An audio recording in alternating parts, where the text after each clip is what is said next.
Hello, everyone, and welcome back to the Entertainment Esquire. Today, we'll be discussing celebrity lawsuits in the context of Derek Dixon versus Tyler Perry. Let's get started. So, today we are going to walk through the timeline that Derek Dixon alleges in his lawsuit against Tyler Perry, which he is suing for harassment, assault, and battery, which will break down those claims in a bit. But first, we're going to walk through the timeline. Then we're going to go through the text messages. Then we'll again circle back to his actual claims in his lawsuit, his EEOC complaint that was filed before his civil complaint, the settlement rejection that was revealed in this ABC interview that aired this week, and then how this could actually turn into a RICO for Tyler Perry if he is not careful. So that is what we'll be breaking down in today's episode. Let's first start off with the timeline. So the timeline begins in 2019. And if you're not familiar with Derek Dixon, he played the BT actor by the name of Dale on the show called The Oval. So prior to him landing this gig in 2019, he met Tyler Perry at an event. He was actually working for the catering and event staff company. Okay, so the timeline. Before he became Dale on the hit series BET called The Oval, in 2019, he was only working as an event staffing catering person at an event on the lot for Tyler Perry, where Tyler Perry spotted him in a crowd and asked him if he was an actor. And Derek replied, well, it's something I want to get into, but I'm not doing that right now.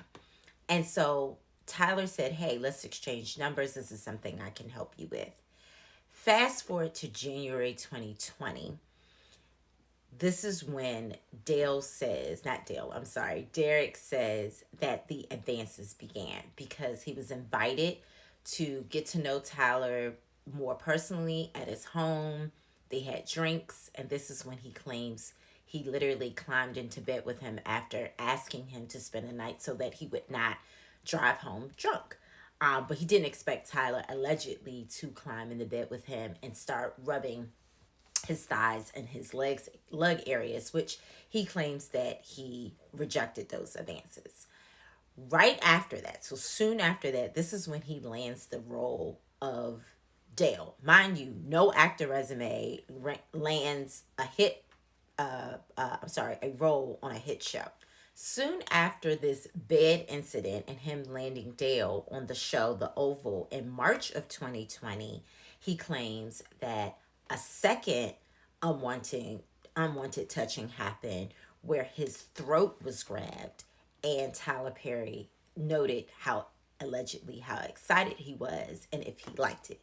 So again, this is the second time. This is right around the time he lands the role. Then later in 2020, he claims that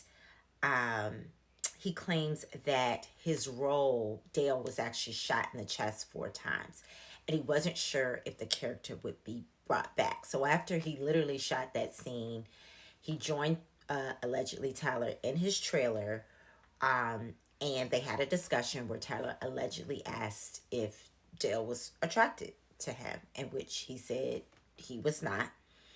But then again, allegedly, he was pushed up against the wall in the trailer and his buttocks were grabbed. Again, this is all alleged from Derek. He exits the trailer and supposedly calls a friend and tells him, everything, or him or her, what has happened. So at this point, you've now been allegedly assaulted twice after your role. He's fearing that if he doesn't continue with the advances, his character will not come back. Also would like to note, by the time he lands the role of Dale, he has also bought a new vehicle allegedly by Tyler Perry. He was driving his old car up to the lot, and supposedly Tyler was like, oh, you need a new car. You shouldn't be driving this old car, and gets him a new car. So he lands a role and he gets a brand new vehicle. Then further down, jumping into June of 2021, after again, he's allegedly already assaulted in his home and in his bed. He goes back to Tyler Perry's house in June of 2021 for drinks to hang out. And he passes by some sort of health weight machine, and Tyler Perry is like, "Oh, you have to get on it," essentially with pretty much no clothes on. So supposedly he gets on pretty much with his underwear to try out the machine, and Perry allegedly pulls down his underwear and starts groping him. Um, his response to de-escalate it, he runs to the other side of the house and he locks himself there until the next day. Tyler says, again, allegedly he tells him that he was sorry for his behavior over the phone, literally calling him from the other side of the house, and that to not worry about his role and also to not worry about the show, because also by this point in 2021 there was a show that he pitched to Tyler to produce. So by 2021, let's keep up. Derek, who had no acting resume before, not only gets a role on a hit show called The Oval, he gets a brand new car, and he gets a promise that his pilot, which at the time was a working title called Losing It, would be produced by Tyler Perry. So he is definitely receiving all the things, right? And it appears he's willingly, at some level, going along with Tyler Perry's advances and doing his best to just de-escalate them. Then we fast forward 21 to 2025. Obviously, he continues his role on the show, The Oval. But by 2024, this was probably the last time he communicated with Perry, because he quit the show. He quit the show in June of 2024, filed allegedly a EEOC complaint about the workplace harassment.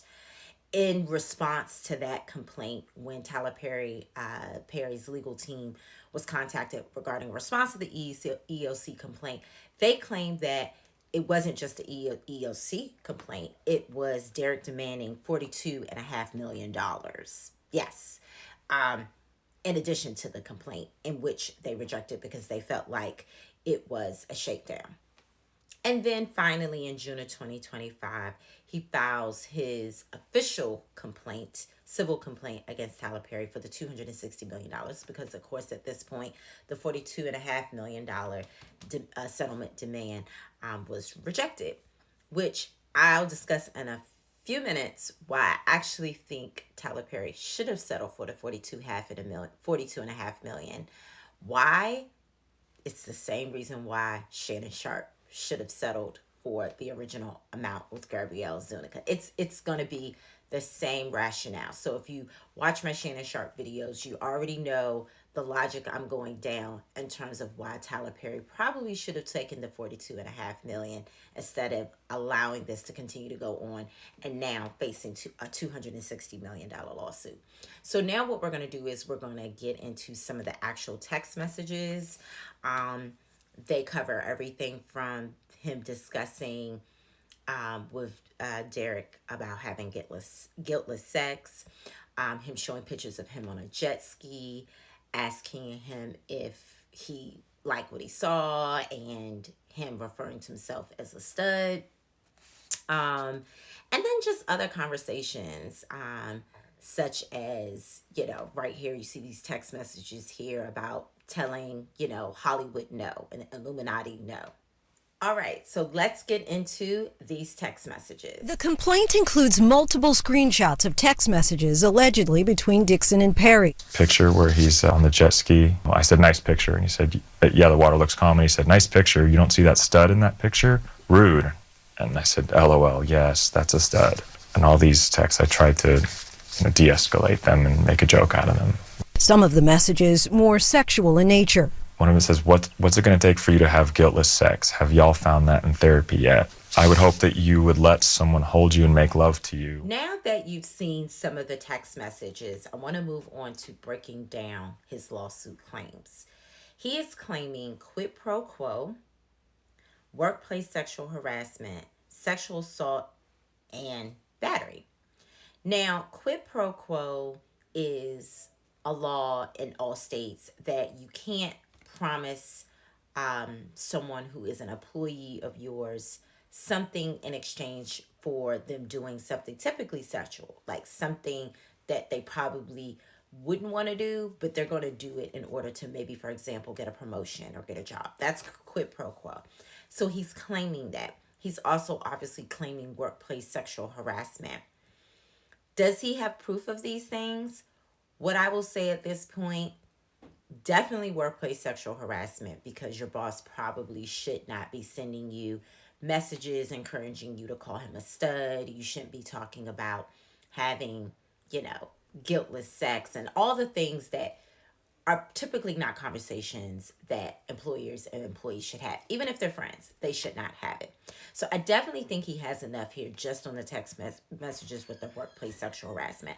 I also think he has something with the quid pro quo, because his character was at one point shot multiple times and potentially was not coming back, and there are text messages to support that.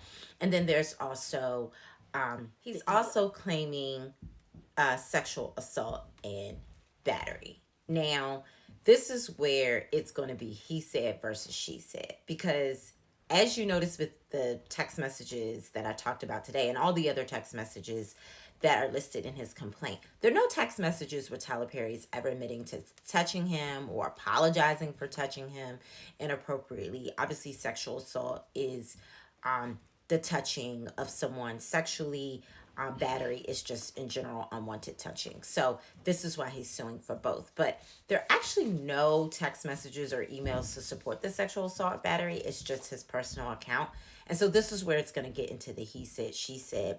And so I think if he was smart with his complaint, he should have probably just focused on the workplace sexual harassment and the quid pro quo. Now I'm going to move on to why the EEOC complaint he filed prior to his civil complaint is actually super important. It's important because, again, it supports his claims of quid pro quo and workplace sexual harassment.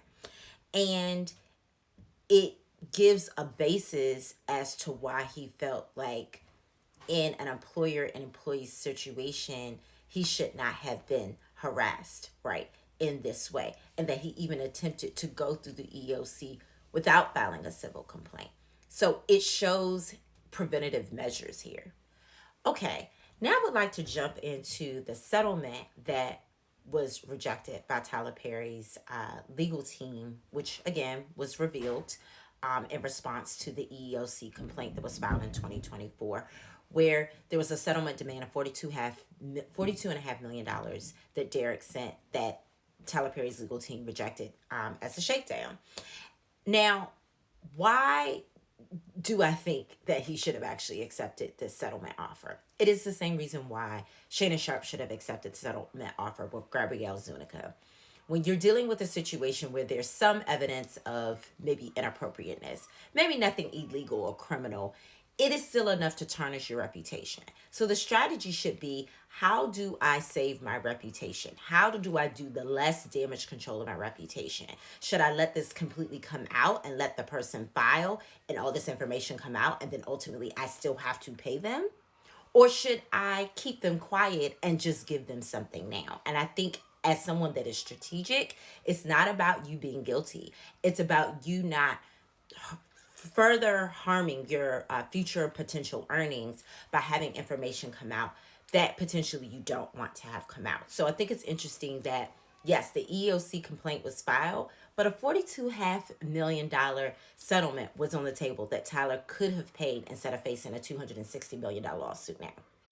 Now let's hear from Derek why he thinks he deserves $260 million. You're asking in your lawsuit for damages totaling $260 million. How did you arrive at that number? Part of that number is my lost job, my lost income, the loss of the show. The other part of that is a deterrent for, how do you stop a billionaire who won't stop themselves from doing this? What would justice look like for you? Justice would look like thinking that I've made a change and that something like this won't happen to another actor that works for him or another actor in the industry. That would be justice for me. So let's talk about what a lot of people are not talking about. That Tyler Perry could actually find himself in a similar situation to Diddy and R. Kelly. That's right, a RICO. Now you may say, a RICO? Yes, this is typically reserved by federal prosecutors to go after organized crime like mafia or the gang. But lately, they've been going after black millionaires, and in particular, black billionaires, for this same theory that they have these legitimate organizations. So, in the case of Diddy, a record label. In the case of Tyler Perry, a film studio. But they are legitimate organizations used as a guise so that they can commit criminal acts against people. So in the case of Tyler Perry, if they find out that Derek is not the only person that has this same complaint about being hired to be an actor, but in order to stay on in his role, he had to be essentially subjected to sexual assault, battery, and harassment. Now it's bigger than just Derek. It is Tyler Perry Studios as this, again, appearing to be a legitimate organization, but in fact is a criminal enterprise being used to commit criminal acts against persons. And so if Tyler Perry does not watch it, this is what he could be finding himself in. And also, if he did anything across state lines, that also can land him in federal water. We know that he mostly films in Atlanta, but I'm sure he's done some things in LA too. So this should be interesting to see if that comes about. This has been the Entertainment Esquire. Thank you for watching. You can find me on all my social media handles at The Entertainment ESQ and on YouTube and podcast streaming platforms everywhere at The Entertainment Esquire. Until next time, take care, everyone.